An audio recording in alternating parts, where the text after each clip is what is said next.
The member for Curtin. Thank you, Deputy Speaker. I second the disallowance of the superannuation industry supervision amendment annual members' meetings notices regulations 2022, which have the effect of reducing the transparency of how super funds are being spent for members.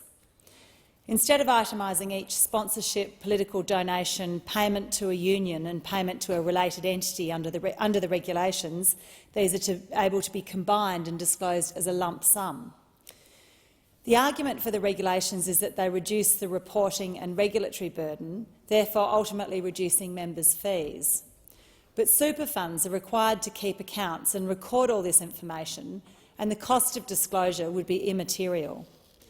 It's hard to believe that in the context of billions in fees, the cost of transcribing payments made from a super fund's accounting system to a public notice of meeting would be significant. So I'm not convinced by the argument of cost.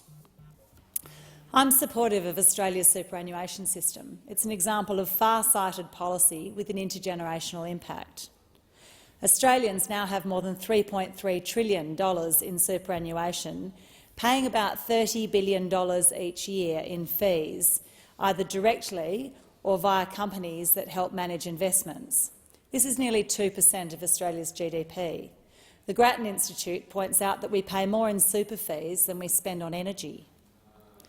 A household nearing retirement pays average superannuation fees of $3,700 each year.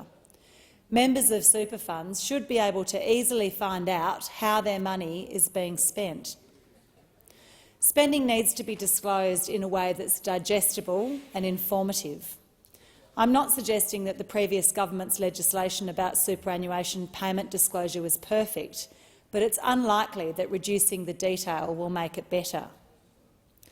If the intention of the regulation was only to remove double counting for greater clarity, I would support it, but it goes much further than that to reduce transparency. Streamlining is sometimes used as code for reducing.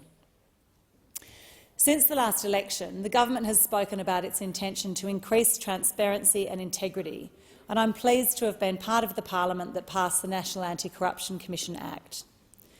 Given the government's relationship with unions, it's important that similar transparency is protected in other systems, including our huge superannuation system.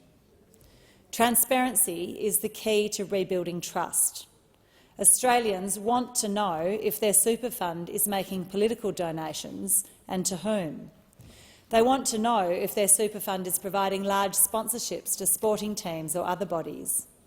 They want to know if their super fund is making payments to unions, and they want transparency on whether their super fund is making payments to related entities.